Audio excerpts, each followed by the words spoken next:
They were meant to be a cruel punchline. Two destitute, identical girls thrust onto a stage for classmates' mockery. But the moment their voices filled the air, the laughter died, forever altering a widowed father's solitary existence. Before we embark on this extraordinary tale of musical redemption and unexpected new beginnings, take a moment to follow our channel for stories that remind us how a single melody can transform lives forever. Narratives this powerful seldom emerge, yet occasionally the most unexpected harmony reshapes destinies completely. Now let me reveal what actually happened. Winter descended prematurely across Nebraska's vast plains that year.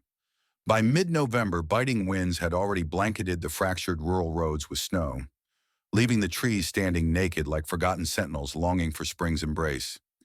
Nathan Harlow gripped the steering wheel of his weathered pickup truck tighter as the windshield wipers battled against the relentless sleet. The heater released warmth in sporadic bursts, mirroring the inconsistency that had become his daily reality. He'd traveled this route countless times from the timber mill to his rustic cabin nestled at Pinewood Valley's edge. Yet something felt distinctly different about today, a profound stillness that made the journey feel suspended in time. That's when he spotted it. Just beyond the curve near the abandoned railway yard, a corroded shipping container stood with its doors partially ajar, swaying slightly in the harsh wind. Initially, he might have continued past as usual, but a flash of movement, a tiny, desperate hand slapping against the metal, captured his attention. Nathan slammed the brakes instinctively. Gravel crunched beneath his tires as the vehicle skidded before halting. Without hesitation, he flung his door open and raced through the snow, each icy gust cutting through his jacket, though he barely registered the cold. Reaching the container, he detected faint whimpering. No, not quite singing, but broken humming resembling a frightened memory of a lullaby. He yanked the door fully open, and his breath caught. Inside, huddled against a mildew-covered blanket, were two girls, clearly twins, perhaps 9 years old. Their cheeks were raw from the bitter cold, lips quivering uncontrollably. One looked up with wide eyes that showed no fear despite their situation. The other clutched a damp, torn paper snowflake. "Please," the first one whispered, "don't tell anyone we hid here." Nathan asked no questions. He simply removed his coat and wrapped it around both of them. "You need warmth. Come with me." The girls hesitated visibly. "Are you going to call someone?" One questioned softly. "Perhaps eventually," he answered honestly, lifting the smaller girl into his arms. "But right now, I'm going to save your lives." Back at his cabin, the wood stove roared as heat gradually thawed the atmosphere. Nathan placed steaming mugs of hot chocolate on the table, while the girls, now dressed in dry clothing, sat huddled together beneath a thick quilt. "What are your names?" he asked gently. "I'm June," said the more outspoken one. "She's Lily. We're twins, 9 3/4." A faint smile crossed his face. "That's remarkably precise." June nodded solemnly. "Our mother always insisted that numbers matter." "Where is she now?" June's gaze dropped. "She left. Aunt Caroline was supposed to care for us, but she threatened to abandon us in the forest if we cried again." Nathan swallowed hard, a knot forming in his throat. History had a cruel way of repeating itself. He'd heard similar stories before. Some ended hopefully, most became tragic headlines. He rose and walked to the hallway, knocking softly on a bedroom door. "Emma," he called, "are you all right in there?" No response came. There rarely was one. Emma hadn't spoken a word in nearly 2 years, not since collapsing on stage during a middle school performance. The taunting, whispers, and scrutiny had fractured something essential within her. Diagnosed with selective mutism, she'd become a phantom in her own home, communicating only through glances and gestures. Nathan had thought, perhaps naively, that bringing these girls into their home, even temporarily, might awaken something in her. He didn't expect miracles, just a flicker of connection, a glimmer of hope. Back in the living room, Lily hummed quietly while sipping her cocoa. The melody seemed almost random, yet strangely comforting. June closed her eyes and joined in, their two imperfect voices intertwining like ancient harmony lines, reuniting after a prolonged separation. From down the hallway came the creak of a door. Emma appeared, barefoot in her oversized flannel pajamas, her attention fixed on the twins. Though silent, she stood watching intently. Nathan froze, observing his daughter with quiet amazement. For months she'd avoided even looking at strangers. Now she remained still, her eyes glistening with something resembling recognition or perhaps yearning. June smiled warmly at her. "Hi, you're welcome to join us." Emma neither moved forward nor retreated. She leaned against the doorframe, tilting her head slightly as though recalling a melody she hadn't dared remember. That night, after the girls had fallen asleep on the pull-out sofa, Nathan sat alone in the kitchen with an untouched coffee mug. The air carried scents of aged pine and cinnamon toast. His gaze fixed on a wooden box sitting on the shelf opposite him, a recording device with built-in microphone, the kind songwriters once used before digital technology. It contained the final recordings his wife had made with Emma before her passing. Lullabies, giggles, whispered harmonies. They hadn't been played in 2 years, much like the piano in the corner, much like the man who once believed music could heal broken souls. But something about June and Lily reminded him of days long past. The simplicity of melody, the power in unpolished, authentic voices. Nathan reached for the box and, for the first time in years, opened it. The following morning arrived without ceremony, just pale gray light filtering through frost-covered windows and the subtle settling of wooden beams in the cold. Nathan woke first automatically, reaching for the coffee pot as though muscle memory overpowered sleep itself. He rarely spoke, even to himself. He never needed to. Silence had long since become woven into the cabin's very structure. But today, 3 additional rhythms of breath punctuated that quietude. The twins remained asleep on the fold-out couch, their arms intertwined like vines from a single root. Nathan observed them for several moments before igniting the stove. The flames crackled to life. The air gradually warmed. Something shifted within him, subtle yet unfamiliar, like a note played on a guitar that hadn't been tuned in years but somehow still resonated true. He couldn't name this feeling. He simply allowed it to exist. Emma already occupied a chair at the kitchen table when he returned carrying 2 chipped mugs of hot chocolate. She'd entered silently as always. She sat with perfect posture, hands folded, watching steam curl upward from her untouched cup. Her long dark hair hung loosely, obscuring her expression just as words no longer conveyed her thoughts. Nathan sat across from her and waited patiently. This was their familiar ritual, stillness in which he offered presence, and she, on rare occasions, reciprocated. "Would you mind if they stayed longer?" he asked quietly. Emma didn't respond verbally, but her fingers curled slightly around her mug. That subtle movement was affirmation. He nodded. "Good. I think they need us, and perhaps we need them too." She glanced up momentarily, just long enough for him to glimpse her eyes, the same eyes that once sparkled when her mother sang to her on the back porch, long before silence became their unwelcome housemate. Later that morning, June and Lily awakened, groggy but smiling. Without being asked, they helped set the table, clinking spoons together and laughing at the temperamental toaster that consistently burned just one side of the bread. Emma watched from the hallway, partially concealed by the doorframe, still a shadow in her own home. Lily spotted her and waved cheerfully. "We saved the red plate for you. It's the only one without chips." Emma hesitated before stepping forward. Slowly, she accepted the plate with both hands and joined them at the table. Nathan held his breath in anticipation. 3 girls, 1 table. No words exchanged, yet something far more significant transpired. Laughter, belonging, connection. Outside, snow continued falling. School remained canceled. The roads stayed quiet. The house, for once, didn't. Nathan retrieved old board games from the hallway closet and allowed the girls to debate rules no one fully remembered. Emma remained silent, but when June accidentally toppled the entire Monopoly bank, Emma knelt to help gather the scattered play money. The smile that passed between them could have illuminated the fireplace twice over. After dinner, the twins began humming again, soft and casual, the kind of melody children create when they feel secure. Emma stood nearby, watching intently. Something in her posture transformed, shoulders relaxing, head tilting slightly like a flower turning towards sunlight. Then it happened. A single note escaped her lips, soft, barely audible, but unmistakable. Nathan froze mid-step in the kitchen. He turned but remained silent. June noticed immediately, eyes widening. "You're singing," she observed gently. Emma startled and fled. Nathan found her in the garage, curled in the back seat of their unused station wagon. The cold didn't seem to bother her.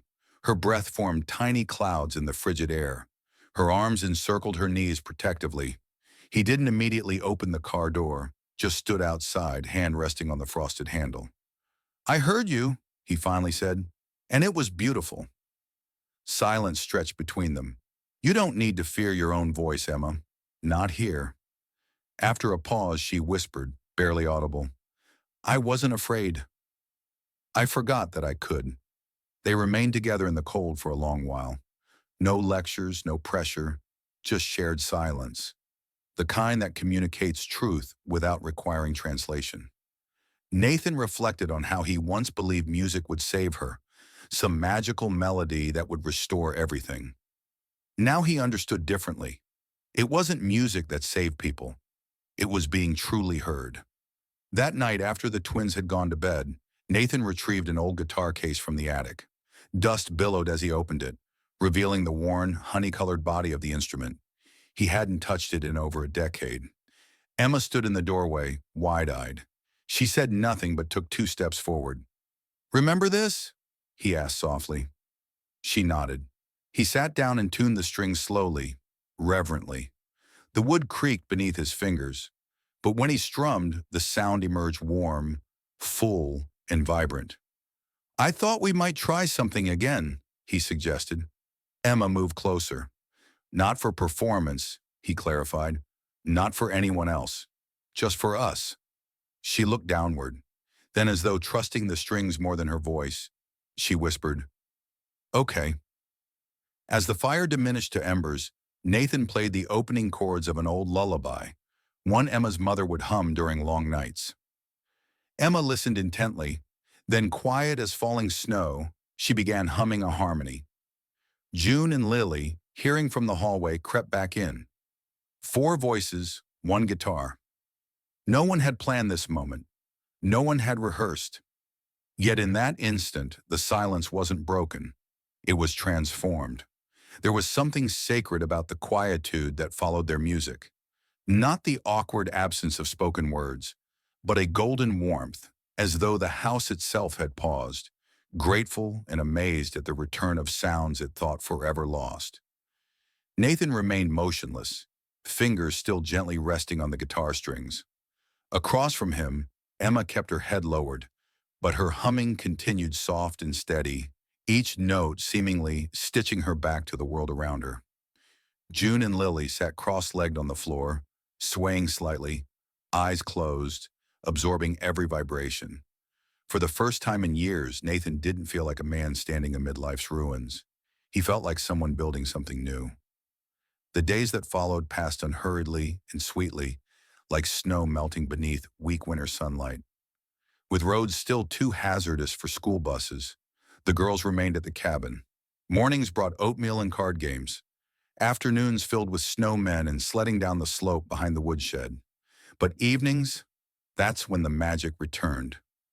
Each night as darkness fell and the fire crackled to life, the girls gathered around the piano or guitar.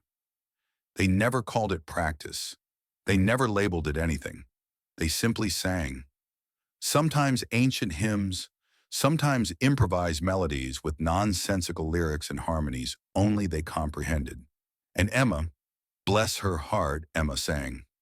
She spoke little during daylight hours. She still avoided eye contact with strangers. But when music began, she blossomed like spring pushing through frozen earth. Nathan discreetly recorded each session, positioning the device inconspicuously on the mantelpiece. Not for fame or posterity, but for safekeeping, like capturing fireflies in a jar to prove to himself the light had truly existed. One Thursday evening, as Nathan tuned his guitar, June looked up from her sketch pad and asked, "Could we perform at the talent show?" Lily glanced up, startled. "You mean at school on stage?" "Yes," June replied matter-of-factly. "We've prepared 3 songs now. The one Emma started recently is particularly good." Emma's fingers tightened around her hot chocolate mug, lips pressed into a thin line. Nathan carefully set his guitar aside. "I'm not certain that's wise." "Why not?" June questioned. "We aren't afraid." He studied all 3 of them, determined, fierce, innocent, in ways not yet damaged by the world. That was precisely what concerned him. He knew how easily cruelty could shatter such innocence. "School performances can be treacherous," he explained carefully. "People sometimes mock what they don't understand, even when it's beautiful. And that kind of ridicule cuts deeper than silence ever could." Emma nodded slightly. She knew that particular pain intimately, but June wouldn't relent. Then perhaps it's time someone showed them something they couldn't help but understand. The following morning, Nathan checked the mailbox and discovered a flyer posted on the community bulletin board beside it. Winter Talent Showcase. One night only, open to all students and families. Registration deadline, Friday. He stood in the biting wind, the paper fluttering gently like a challenge. His hand hovered indecisively before finally tearing off one of the registration tabs. Back home, the girls had already constructed a makeshift stage in the living room, pillows serving as footlights, a fireplace poker as a microphone stand. Emma sat at the keyboard, fingers tentatively finding chords while June and Lily experimented with harmonies. Genuine laughter filled the room. Nathan observed from the doorway without commenting. That evening, he retrieved his old music journal, a weathered leather-bound notebook untouched since before Emma's birth. Its pages contained half-finished songs, lyrics scribbled in darkness, melodies composed for a voice he hadn't heard in a decade. He turned to a page containing just one written line. "Some voices need not rise, they need only reach." He tapped his pen against it, then added, "Tonight they reached me." Friday arrived. The girls submitted their names. No turning back was possible now. That night during rehearsal, disaster struck. Midway through a song, the piano produced a metallic clang like a bell struck incorrectly. Emma pressed the key again. The note wavered unnaturally. June attempted to adjust her vocal line, but the pitch remained discordant. Lily faltered uncertainly. Nathan knelt beside the piano and examined its internal mechanism. "Broken hammer," he diagnosed, "probably damaged during last year's extreme cold. I'll attempt repairs." Emma looked panicked. "But we have no time left." Nathan stood and disappeared into the back room. When he returned, he carried his prized Taylor guitar. The girls fell silent instantly. "You know," he suggested thoughtfully, "your harmonies would resonate even more beautifully with something warmer underneath. Something simpler, like this." He strummed once, low and smooth. The sound filled the room like candlelight. "We're changing the arrangement?" Lily asked uncertainly. Nathan smiled reassuringly. "We're not changing, we're evolving." They spent the remainder of the evening rearranging everything. No sheet music, no formal structure, just intuition, heart, and instinct. June and Lily adapted immediately, responding like twin wings catching an unexpected breeze. Emma, seated beside her father, began humming her part softly, gradually adding layers with increasing confidence. By midnight, they'd created something entirely new, not flawless, not perfect, but vibrantly alive. As they concluded for the night, June looked up and asked, "Will they truly hear us?" Nathan paused thoughtfully before answering, "If they're ready, they'll listen." The auditorium predated most buildings in town. Creaky wooden floors, orange velvet curtains faded to dull rust, ceiling tiles resonating with memories of school dances, graduation speeches, and forgotten recitals. To some, it was merely a gymnasium with lighting fixtures, but to June, Lily, and Emma, it loomed like a mountain. Nathan sat in the front row while the girls waited nervously behind the curtain, peeking through a small tear in the fabric. The performance lineup was taped to the wall beside them, hastily typed with penciled additions. Their group had been added last. Number 14, unnamed trio. "Nobody knows it's us," June whispered seemingly to herself. "Good," Lily replied, shifting anxiously. "Let them laugh before we sing. The impact will be greater." Emma remained silent, her hands clasped tightly against her chest, eyes focused downward. But she stood there waiting. That itself constituted a miracle. The hours preceding their performance had been unkind. It began with a teacher's casual remark. "I hope those girls don't freeze up." That kind of incident leaves lasting impressions on audiences. Then came the stares in the hallway, some curious, some amused, some openly mocking. Someone had even scrawled twin trophies with marker on one of the practice room doors. Nathan had noticed it, taken a deep breath, wiped it clean, and returned to rehearsal as though nothing had happened. Yet inside, familiar anger resurfaced, the rage he'd suppressed with every unsent letter to parents who had whispered about his daughter, the same fury that had silenced his guitar for years. That night during their final home rehearsal, Nathan's finger slipped on a chord. A discordant note rang out. He muttered a curse, adjusted the tuning peg. The girls paused, concerned. "Everything okay?" June inquired. "I'm fine," Nathan lied unconvincingly. Emma studied him, then gently touched his arm. He turned toward her, surprised. "I can start it," she whispered. He blinked in confusion. "The first note." She nodded confidently. That was the moment he realized she wasn't merely healing. She was leading. Backstage, the MC's voice announced, "Next, a special performance from 3 courageous young ladies. Please welcome our surprise trio."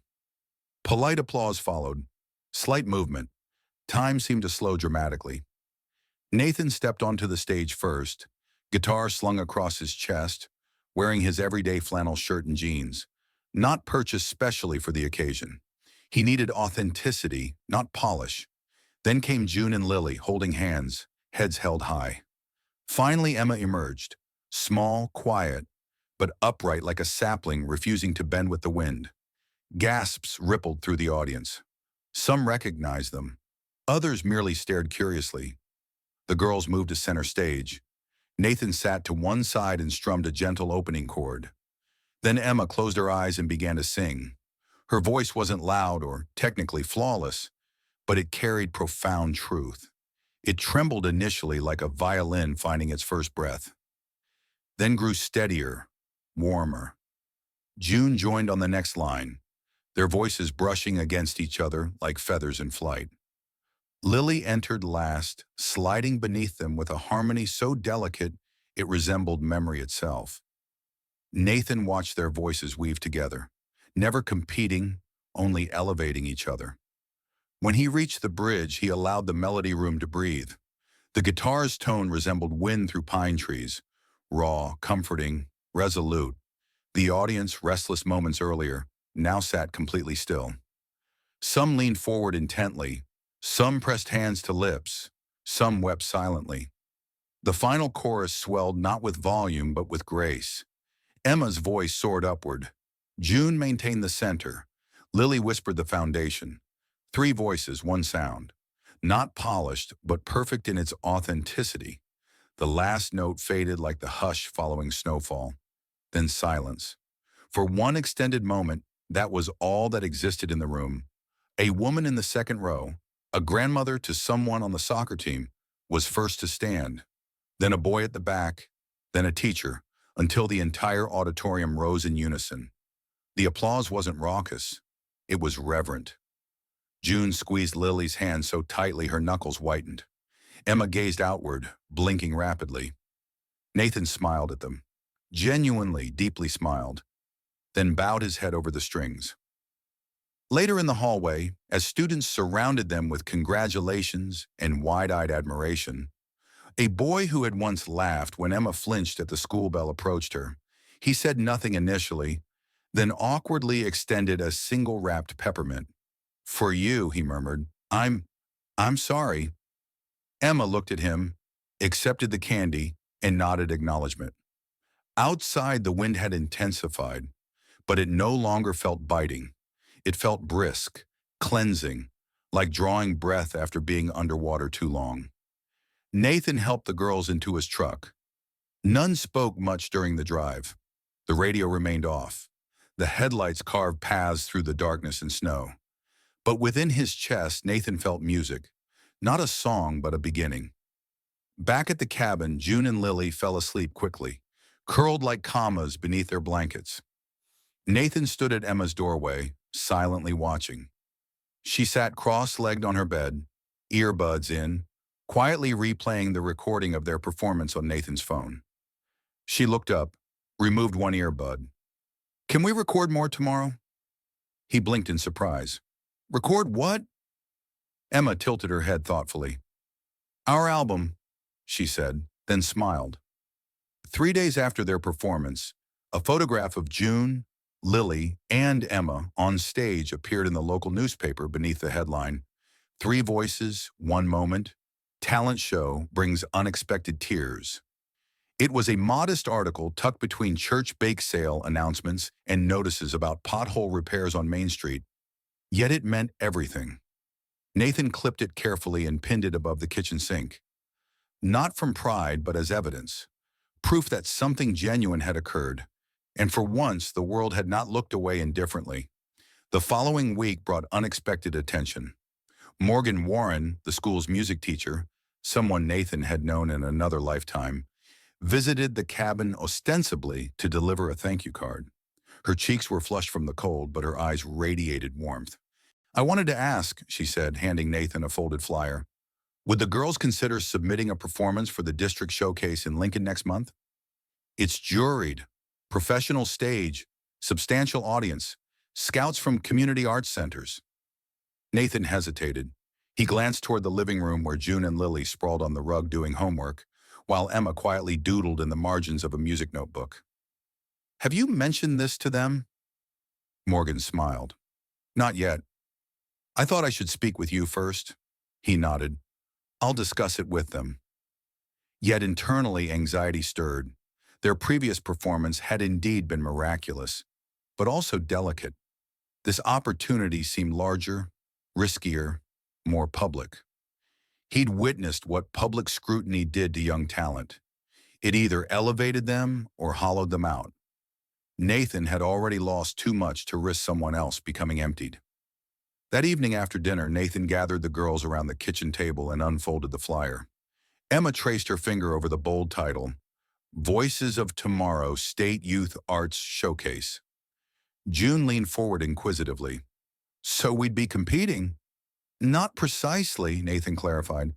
"It's more about being featured, an opportunity to be seen." "By people who can help us?" Lily asked hopefully. "By people who can judge us," Emma said softly. Everyone turned to look at her. Nathan studied his daughter's expression. She didn't appear fearful, just cautious. The scars of silence never fully disappeared. They merely transformed. "Participation isn't mandatory," he assured gently. "What you accomplished last week already exceeded reasonable expectations." Emma didn't immediately respond. Then almost reluctantly, she whispered, "But what if somewhere there's a girl like me waiting for someone else to sing first?" June reached across the table and squeezed her hand supportively. Nathan exhaled slowly. "Then we'd better give her a song worth hearing." The girls worked harder than ever afterward. They selected a piece that blended Emma's gentle tone with June's brightness and Lily's subtle depth. Nathan helped transpose it for guitar, adding rhythm that built gradually, a quiet storm of emotion beneath their harmonies. They practiced in the garage most evenings, where acoustics proved surprisingly perfect among old tools and oil cans. June nicknamed it the Echo Chamber. Emma began keeping a small journal, writing lyrics and melodic fragments. Though she didn't share them yet, Nathan noticed she kept them close, tucked inside her coat pocket like secrets she wasn't quite ready to reveal. Everything seemed perfectly aligned, until suddenly it wasn't. The day before the submission deadline, A letter arrived from the school superintendent's office, addressed directly to Nathan on heavy formal letterhead. He read it once, then again, feeling something inside him grow cold. Dear Mr. Harlow, after reviewing district policy and addressing multiple parental concerns regarding last week's talent show performance, the school board has determined non-enrolled students are ineligible for district events. As such, the TRIO Act featuring your daughter Emma and students June and Lily Carpenter does not satisfy submission criteria. We understand this may cause disappointment and encourage eligible students to submit individual performances instead. Sincerely, Brenda M. Ellsworth, Director of Youth Arts Participation. Nathan remained at the kitchen table long after the letter slipped from his grasp. He couldn't immediately tell the girls. That night after they'd gone to bed, he called Morgan. She knew exactly what she was doing, he said quietly.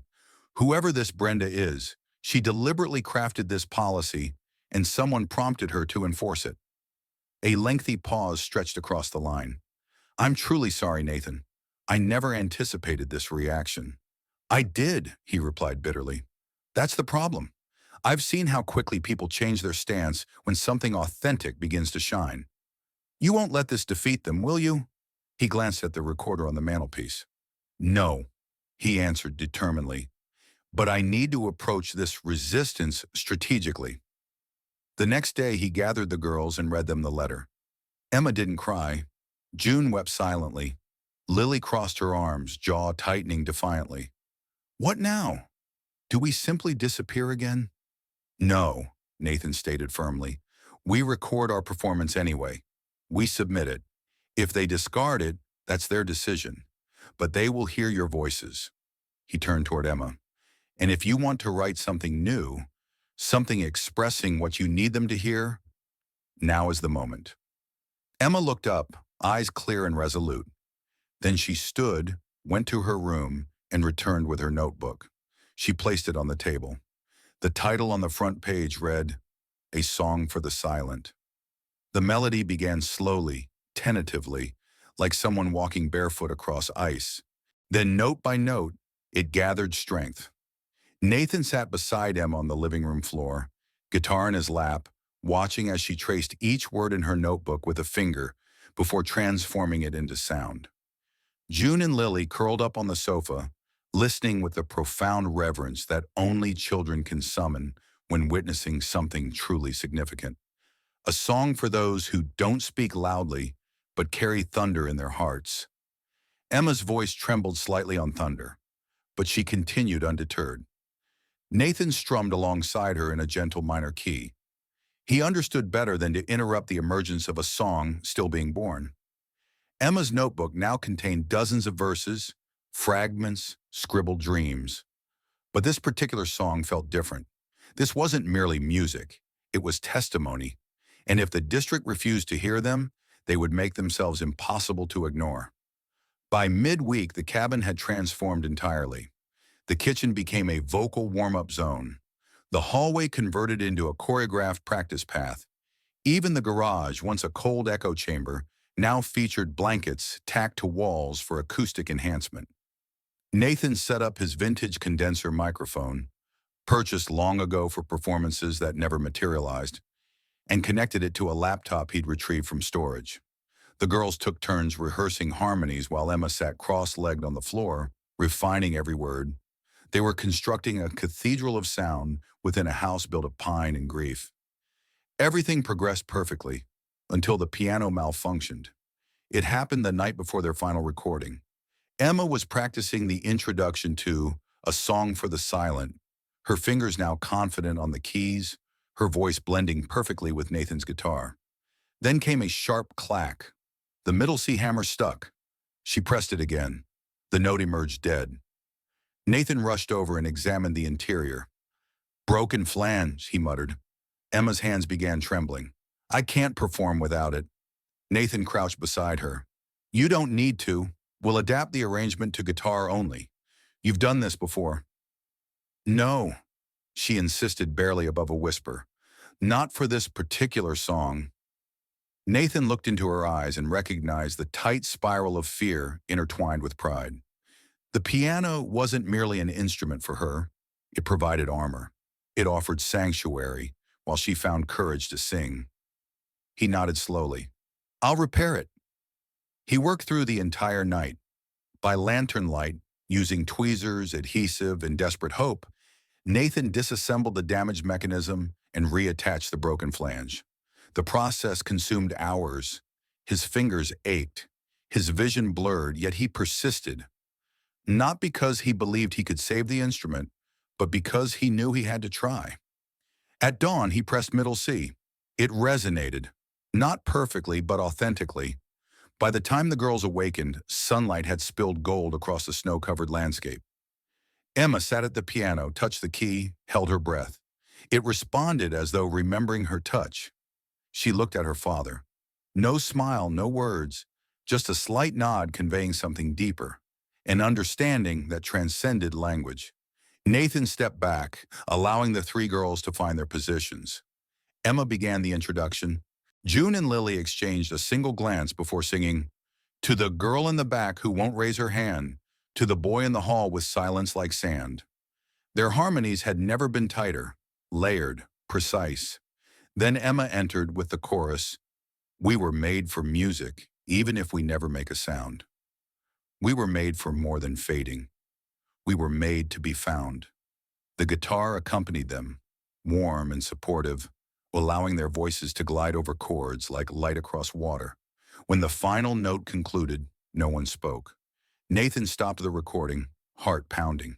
He didn't vocalize it, but he knew they had captured something special. He uploaded the file to a private link and completed the submission form himself. Where it requested a group name, he paused thoughtfully before typing the silent three.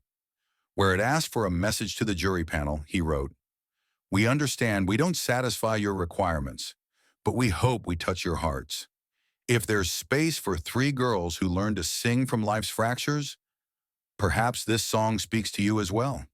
He hesitated momentarily over the submit button before clicking, releasing their creation into the world. The following afternoon, rejection arrived swiftly, not from the jury, but from a parent. Nathan was examining bruised apples at the grocery store when he overheard it. "Must be convenient using sympathy to secure stage time these days." He turned around. It was David Crane, father to a boy in Emma's former class. Banker, deacon, the sort of man who smiled with his mouth but never his eyes.